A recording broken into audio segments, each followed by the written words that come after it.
Reading maps, ഭൂപടങ്ങൾ വായിക്കാം. പാഠഭാഗം തുടങ്ങുന്നത് മറ്റെല്ലാ ചാപ്റ്ററുകളെയും പോലെ തന്നെ ഒരു ആമുഖത്തോടു കൂടിയാണ്. ഈ ആമുഖം വ്യക്തമാക്കുന്നത് ഭൂപടങ്ങളുടെ പ്രാധാന്യത്തെക്കുറിച്ചും അവ കാലാനുസൃതമായി പരിഷ്കരിച്ചില്ല എങ്കിൽ എന്ത് സംഭവിക്കും എന്നൊക്കെയാണ്. ആമുഖത്തിലേക്ക് കടക്കാം. ആമുഖം ഇങ്ങനെയാണ്: 1999 മെയ് മാസം 7-ാം തീയതി യൂഗോസ്ലാവിയയിലെ ബെൽഗ്രേഡിലുള്ള ചൈനീസ് എംബസി അഥവാ നയതന്ത്ര കാര്യാലയത്തിലേക്ക് നാറ്റോ അഥവാ north Atlantic treaty of organisation എന്ന സംഘടന, north Atlantic treaty of organisation എന്ന സംഘടന, അത് അമേരിക്കയുടെ നേതൃത്വമുള്ള ഒരു സംഘടനയാണ്. ആ സംഘടനയെക്കുറിച്ച് നമുക്ക് 10ാം ക്ലാസ്സിൽ കുറച്ചും കൂടി വിശദീകരിച്ച് മനസ്സിലാക്കേണ്ടതുണ്ട്. അപ്പോൾ ഈ നാറ്റോ എന്ന സംഘടന വ്യോമാക്രമണം നടത്തി. അപ്പോൾ 1999 മെയ് മാസം 7-ാം തീയതി യൂഗോസ്ലാവിയയിലെ ബെൽഗ്രേഡിലുള്ള ചൈനീസ് എംബസി അഥവാ നയതന്ത്ര കാര്യാലയത്തിലേക്ക് നാറ്റോ അഥവാ north Atlantic treaty of organisation എന്ന സംഘടന വ്യോമാക്രമണം നടത്തുകയുണ്ടായി. ഇതിനെ തുടർന്ന് 3 നയതന്ത്ര ഉദ്യോഗസ്ഥർ കൊല്ലപ്പെടുകയും 20 പേർക്ക് പരിക്കേൽക്കുകയും ചെയ്തു. ഈ സംഭവത്തിൽ ചൈന കടുത്ത പ്രതിഷേധം രേഖപ്പെടുത്തുകയും ചെയ്തു. കാരണം എന്താ വെച്ചാൽ ചൈനയുടെ യൂഗോസ്ലാവിയയിലുള്ള നയതന്ത്ര കാര്യാലയമാണ് ആക്രമിക്കപ്പെട്ടത്. അതിനാൽ ചൈന കടുത്ത പ്രതിഷേധം രേഖപ്പെടുത്തി. ഇതേ തുടർന്ന് നാറ്റോ സൈനിക മേധാവികൾ അഥവാ north Atlantic treaty of organisation എന്ന സംഘടനയുടെ സൈനിക മേധാവികൾ തങ്ങൾക്ക് പറ്റിയ അബദ്ധം മനസ്സിലാക്കി ഖേദം പ്രകടിപ്പിക്കുകയുണ്ടായി. അവർ ഉപയോഗിച്ചത് അഥവാ നാറ്റോ ഉപയോഗിച്ചത് പഴയ സൈനിക ഭൂപടമായിരുന്നു. കാലാഹരണപ്പെട്ട സൈനിക ഭൂപടമാണ് ഉപയോഗപ്പെടുത്തിയത്, അല്ലെങ്കിൽ കാലാനുസൃതമായി പരിഷ്കരിക്കാത്ത ഭൂപടമാണ് അവർ ഉപയോഗിച്ചത്. അതുകൊണ്ടാണ് ഇങ്ങനെ ഒരു അപകടം ഉണ്ടായത് എന്നവർ മനസ്സിലാക്കി. തുടർന്ന് അവർ ഖേദം പ്രകടിപ്പിക്കുകയും ചെയ്തു. ബെൽഗ്രേഡിലുള്ള സൈനിക താവളമായിരുന്നിടത്ത് ചൈനീസ് നയതന്ത്ര കാര്യാലയമാണ് ഇപ്പോൾ പ്രവർത്തിക്കുന്നതെന്ന് ഞങ്ങൾക്കറിയില്ലായിരുന്നു എന്നാണ് അവർ ആ ക്ഷമാപണത്തിൽ പറഞ്ഞത്. അപ്പോൾ നമ്മൾ ഈ ഭാഗത്ത് മനസ്സിലാക്കിയ കാര്യം ഒരു ബോംബാക്രമണത്തിൽ ഉണ്ടായ പിഴവും അതിൻ്റെ കാരണവുമാണ്. ഭൂപടങ്ങളും അതിലെ വിവരങ്ങളുടെ കൃത്യതയും കാലാനുസൃതമായിട്ട് പരിഷ്കരിക്കേണ്ടതിൻ്റെ ആവശ്യകതയാണ് നമ്മൾ ഈ ഭാഗത്തിൽ പ്രധാനമായിട്ടും ചർച്ച ചെയ്തത്. മറ്റെല്ലാ ചാപ്റ്ററുകളെയും പോലെ തന്നെ ഇവിടെയും ഒരു ഇൻട്രൊഡക്ഷനാണ് നൽകിയിരിക്കുന്നത്. അത് പഠിക്കേണ്ട ആവശ്യം ഇല്ല. നമുക്ക് അടുത്ത ഭാഗത്തേക്ക് പോകാം.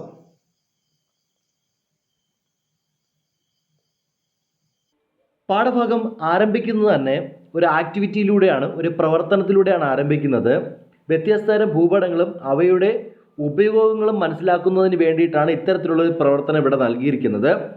ആ പ്രവർത്തനം പൂർത്തീകരിക്കുന്നതിന് വേണ്ടിയിട്ട് വ്യത്യസ്തങ്ങളായിട്ടുള്ള സൂചനകൾ താഴെ കൊടുത്തിരിക്കുകയും കൂടി ചെയ്തിരിക്കുന്നു. അപ്പോൾ അതിൽ നിന്ന് കണ്ടെത്തി നമ്മളിവിടെ ആൻസർ ചെയ്താൽ മാത്രം മതിയാകും.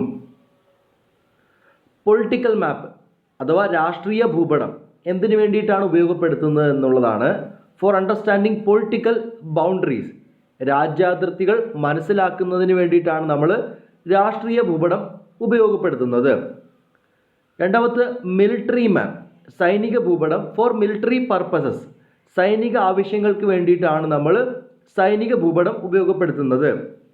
അടുത്ത ഹിസ്റ്റോറിക്കൽ മാപ്പാണ്, ചരിത്ര ഭൂപടം. Four the study of history, ചരിത്ര പഠനത്തിന് വേണ്ടിയിട്ടാണ് നമ്മൾ ചരിത്ര ഭൂപടം ഉപയോഗപ്പെടുത്തുന്നത്. അടുത്തത് അസ്ട്രോണമിക്കൽ മാപ്പ് അഥവാ ജ്യോതിശാസ്ത്ര ഭൂപടം ഉപയോഗപ്പെടുത്തുന്നത് for the study of celestial bodies, വാന നിരീക്ഷണത്തിന് വേണ്ടിയിട്ടാണ് അസ്ട്രോണമിക്കൽ മാപ്പ് നമ്മൾ ഉപയോഗപ്പെടുത്തുന്നത്. അടുത്ത ലാൻഡ് യൂസ് മാപ്പ് അഥവാ ഭൂവിനിയോഗ ഭൂപടം, ഭൂവിനിയോഗം മനസ്സിലാക്കുന്നതിന് വേണ്ടിയിട്ടാണ് ലാൻഡ് യൂസ് മാപ്പ് ഉപയോഗപ്പെടുത്തുന്നത്. അടുത്തത് വെതർ മാപ്പ് അഥവാ ദിനാവസ്ഥാ ഭൂപടം. ഫോർ മെറ്ററോളജിക്കൽ സ്റ്റഡീസ്, കാലാവസ്ഥാ പഠനങ്ങൾക്ക് വേണ്ടിയിട്ടാണ് നമ്മൾ വെതർ മാപ്പ് ഉപയോഗപ്പെടുത്തുന്നത്. ഇതിനുശേഷം അടുത്ത ഭാഗത്തായിട്ട് വേറൊരു ആക്ടിവിറ്റി നൽകിയിരിക്കുന്നു. Prepare a list of maps familiar to you, നിങ്ങൾക്ക് പരിചിതമായിട്ടുള്ള ഭൂപടങ്ങളുടെ ഒരു ലിസ്റ്റ് തയ്യാറാക്കുക. അപ്പോൾ ഉദാഹരണം ഒരെണ്ണം കൊടുത്തത് വേൾഡ് പൊളിറ്റിക്കൽ മാപ്പ്, ലോക രാഷ്ട്രീയ ഭൂപടം. വേൾഡ് പൊളിറ്റിക്കൽ മാപ്പ്, വേൾഡ് ഫിസിക്കൽ മാപ്പ്, ഇന്ത്യ പൊളിറ്റിക്കൽ മാപ്പ്, ഇന്ത്യ ഫിസിക്കൽ മാപ്പ് എന്നിങ്ങനെ നമുക്ക് തയ്യാറാക്കാൻ സാധിക്കുന്നതാണ്. അടുത്ത ഭാഗത്തിൽ ഉൾക്കൊള്ളിച്ചിരിക്കുന്നത് കേരളത്തെ പറ്റിയുള്ള 2 ഭൂപടങ്ങളാണ്. ഒരു ഭൂപടത്തിൽ ഉൾക്കൊള്ളിച്ചിരിക്കുന്നത്, അതായത് മാപ്പ് എയിൽ ഉൾക്കൊള്ളിച്ചിരിക്കുന്നത് മണ്ണിനങ്ങളെക്കുറിച്ചും മാപ്പ് ബിയിൽ ഉൾക്കൊള്ളിച്ചിരിക്കുന്നത് ഭൂപ്രകൃതിയെക്കുറിച്ചുമാണ്. അപ്പോൾ അതിനെ സംബന്ധിച്ച ഒരു ചോദ്യമാണ് ഇവിടെ നൽകിയിരിക്കുന്നത്. Map A depicts the soil of Kerala and map B the physiography what might happen if both soil types and physiography are incorporated in the same map. അപ്പോൾ രണ്ട് ഭൂപടത്തിലും വ്യത്യസ്തങ്ങളായിട്ടുള്ള കാര്യങ്ങളാണ് ഉൾക്കൊള്ളിച്ചിരിക്കുന്നത്. മാപ്പ് എയിൽ ഉൾക്കൊള്ളിച്ചിരിക്കുന്നത് മണ്ണിനങ്ങളെക്കുറിച്ചും മാപ്പ് ബിയിൽ ഉൾക്കൊള്ളിച്ചിരിക്കുന്നത് ഭൂപ്രകൃതിയെക്കുറിച്ചുമാണ്. അപ്പോൾ അങ്ങനെയാണെങ്കിൽ ഈ രണ്ട് കാര്യങ്ങളും ഒരു മാപ്പിൽ ഉൾക്കൊള്ളിച്ചു കഴിഞ്ഞാൽ എന്ത് സംഭവിക്കും? അതാണ് ചോദ്യം. ആ ചോദ്യത്തിൻ്റെ ആൻസറാണ് ഇവിടെ കൊടുത്തിരിക്കുന്നത്. Including different information in the same map will create confusion in reading it. ഒരേ ഭൂപടത്തിൽ തന്നെ വിവിധ ആവശ്യങ്ങൾക്കായിട്ടുള്ള വിവരങ്ങൾ ഉൾപ്പെടുത്തി കഴിഞ്ഞാൽ എന്തു പറ്റും? കൺഫ്യൂഷൻ ഉണ്ടാവും, ഏറെ ആശയക്കുഴപ്പങ്ങൾക്ക് കാരണമായി തീരും.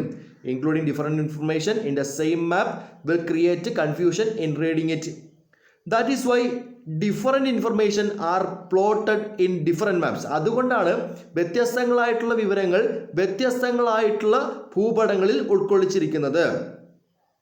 ഇനിയാണ് നമ്മുടെ പ്രധാനപ്പെട്ട ഭാഗം. Maps depicting specific themes are known as thematic maps. അപ്പോൾ വളരെ പ്രധാനപ്പെട്ട ചോദ്യമാണ്, what is known as thematic maps?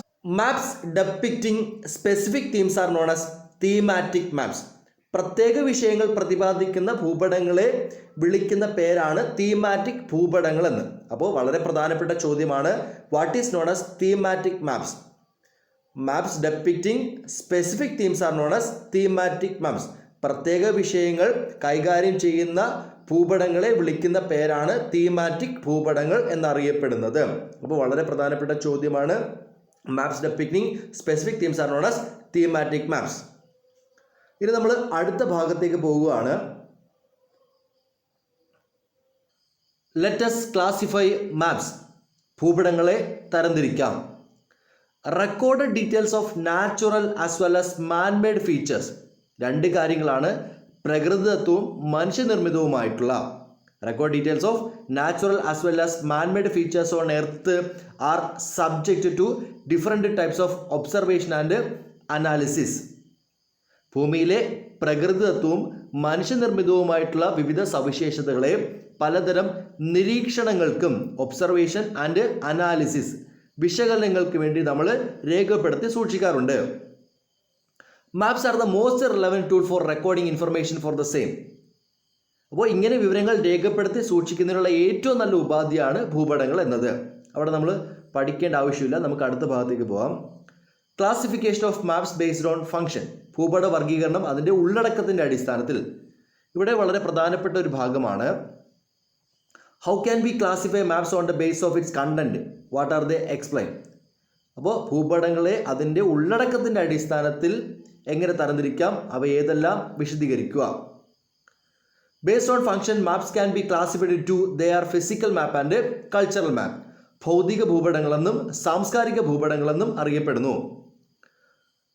നമ്മൾ അതിനെ വിശദീകരിച്ച് മനസ്സിലാക്കുകയാണ്. Maps representing natural features such as physiography, climate etcetera are called physical map. ഭൂപ്രകൃതി, കാലാവസ്ഥ തുടങ്ങിയ പ്രകൃതിദത്തമായ സവിശേഷതകൾ ചിത്രീകരിക്കുന്ന ഭൂപടങ്ങളാണ് ഭൗതിക ഭൂപടങ്ങൾ. അപ്പോൾ നാച്ചുറൽ ഫീച്ചേഴ്സ് അത് വളരെ പ്രധാനപ്പെട്ടതാണ്. നാച്ചുറലാണ്. പ്രകൃതിദത്ത സവിശേഷതകളായിട്ടുള്ള ഭൂപ്രകൃതി, കാലാവസ്ഥ തുടങ്ങിയവ ചിത്രീകരിക്കുന്ന ഭൂപടങ്ങളാണ് ഭൗതിക ഭൂപടങ്ങൾ അഥവാ physical map. Maps representing natural features such as physiography, climate etcetera are called physical map. ഇനി നമ്മൾ മനസ്സിലാക്കേണ്ട കൾച്ചറൽ മാപ്പ് എന്നാൽ എന്തെന്നാണ്. Maps representing manmade features such as agriculture, industry and political boundaries are called cultural maps. ഇപ്പം manmade features ആണ്, പ്രത്യേകിച്ച് മനുഷ്യനിർമ്മിതമായ സവിശേഷതകൾ. ഏതൊക്കെയാണ്? വ്യവസായം, രാഷ്ട്രീയ അതിർത്തികൾ, കൃഷി. Maps representing manmade features such as കൃഷി, അഗ്രികൾച്ചർ, അതുപോലെ തന്നെ ഇൻഡസ്ട്രി, വ്യവസായങ്ങൾ, പൊളിറ്റിക്കൽ ബൗണ്ടറീസ്, രാഷ്ട്രീയ അതിർത്തികൾ തുടങ്ങിയവ ചിത്രീകരിക്കുന്ന ഭൂപടങ്ങളാണ് സാംസ്കാരിക ഭൂപടങ്ങൾ. അപ്പോൾ ഇവ തമ്മിൽ തിരിഞ്ഞു പോലെ നാച്ചുറൽ ഫീച്ചേഴ്സ് വിശദീകരിക്കുന്ന ഭൂപടങ്ങളാണ് ഭൗതിക ഭൂപടങ്ങൾ അഥവാ ഫിസിക്കൽ മാപ്പ്. അതുപോലെ തന്നെ മനുഷ്യനിർമ്മിത അഥവാ മാൻമെയ്ഡ് ഫീച്ചേഴ്സ് ചിത്രീകരിക്കുന്ന ഭൂപടങ്ങളാണ് കൾച്ചറൽ മാപ്പ് എന്നറിയപ്പെടുന്നത്. ഉദാഹരണങ്ങൾ കൂടി മനസ്സിലാക്കിയിരിക്കാം. അപ്പോൾ maps represent natural features such as physiography, climate etcetera are called physical map അഥവാ ഭൗതിക ഭൂപടങ്ങൾ. Maps representing manmade features such as agriculture, industry and political boundaries are called cultural maps അല്ലെങ്കിൽ സാംസ്കാരിക ഭൂപടങ്ങൾ എന്നറിയപ്പെടുന്നു. ഭൂപ്രകൃതി, കാലാവസ്ഥ തുടങ്ങിയ പ്രകൃതിദത്തമായ സവിശേഷതകൾ ചിത്രീകരിക്കുന്ന ഭൂപടങ്ങളാണ് ഭൗതിക ഭൂപടങ്ങൾ. പിന്നീട് കൃഷി, വ്യവസായം, രാഷ്ട്രീയ അതിർത്തികൾ തുടങ്ങിയവ തുടങ്ങിയ മനുഷ്യനിർമ്മിതമായിട്ടുള്ള സവിശേഷതകൾ ചിത്രീകരിക്കുന്ന ഭൂപടങ്ങളാണ് സാംസ്കാരിക ഭൂപടങ്ങൾ. ഇനി നമ്മൾ മനസ്സിലാക്കേണ്ടത് കുറച്ച് ഫ്ലോ ചാർട്ട് താഴോട്ട് കൊടുത്തിട്ടുണ്ട്. അപ്പോൾ അത് നമ്മൾ അത് കംപ്ലീറ്റ് ചെയ്യണം.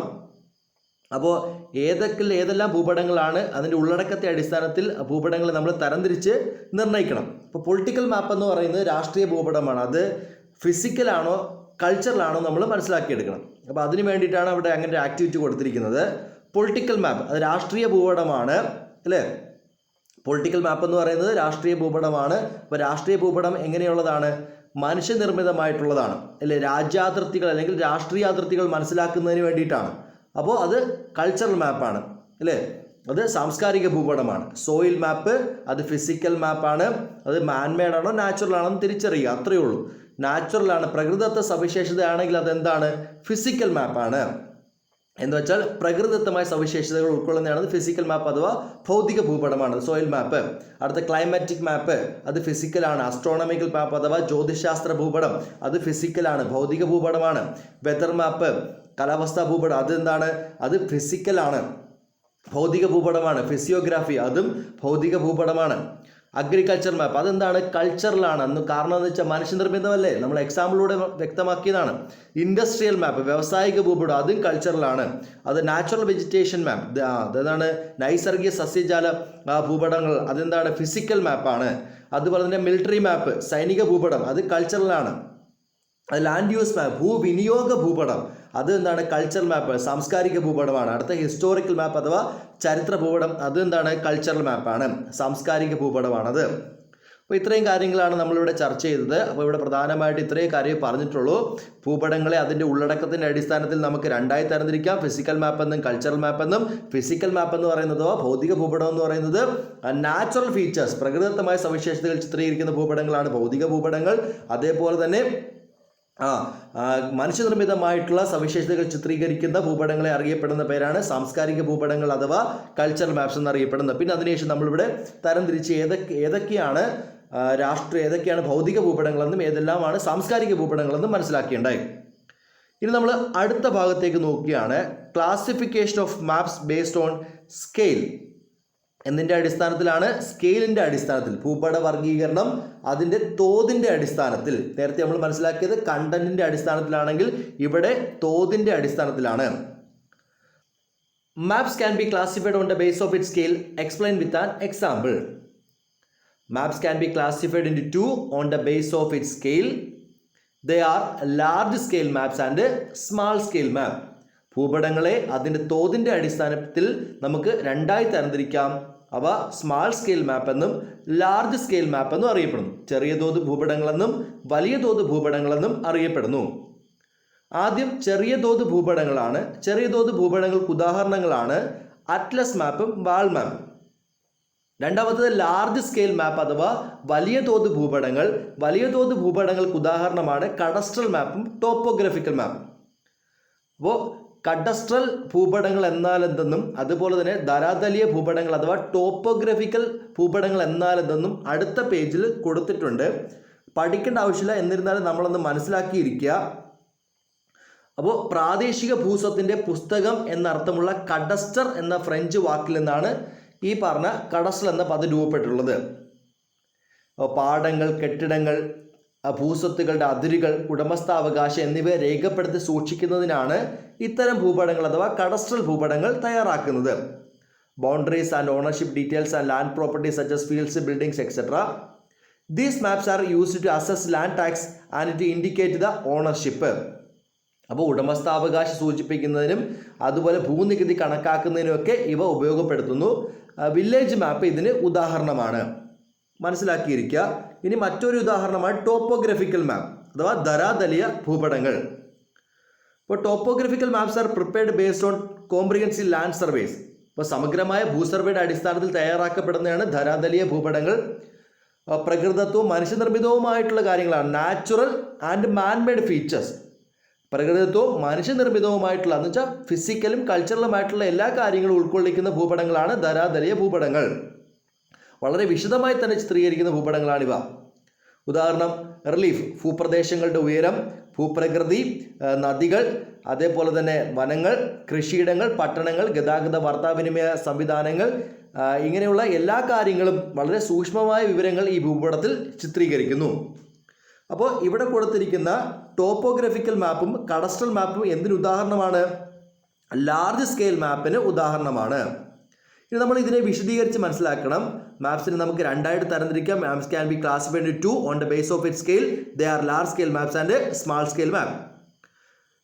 If large areas such as the world, continents, countries and states are to be depicted in a small sheet of paper, only a little information can be incorporated in it.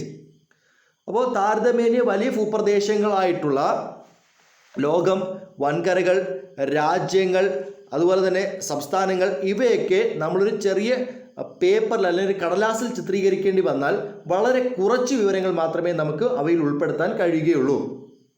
അപ്പോൾ ഏതൊക്കെയാണ്? ലോകം, വൻകരകൾ, രാജ്യങ്ങൾ, സംസ്ഥാനങ്ങൾ തുടങ്ങിയ വിസ്തൃത പ്രദേശങ്ങളെ ഒരു ചെറിയ കടലാസിൽ നമുക്ക് ചിത്രീകരിക്കേണ്ടി വന്നാൽ വളരെ കുറച്ച് വിവരങ്ങൾ മാത്രമേ നമുക്ക് ഉൾക്കൊള്ളിക്കാൻ സാധിക്കുകയുള്ളൂ. അപ്പോൾ ഈ larger area such as world, continents, countries and states are to be depicted in a small sheet of paper, only a little information can be incorporated in it.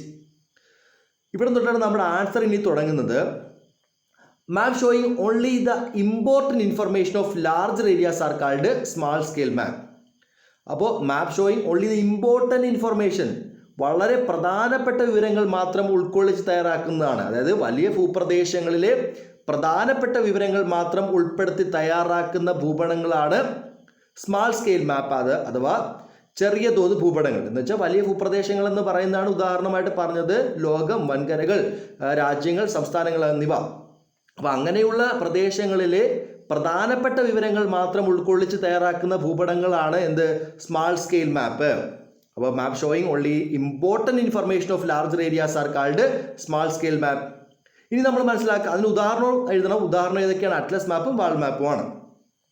നമ്മൾ അടുത്ത ഭാഗത്തേക്ക് പോവുകയാണ്. If the area to be depicted is a comparatively small region like ward or village, താരതമ്യേന ചെറിയ ഭൂപ്രദേശങ്ങളായ വാർഡോ വില്ലേജോ ആണ് നമ്മൾ ഭൂപടത്തിൽ ചിത്രീകരിക്കുന്നതെങ്കിൽ more information can be incorporated in it, നമുക്ക് എന്ത് ചെയ്യാൻ സാധിക്കും?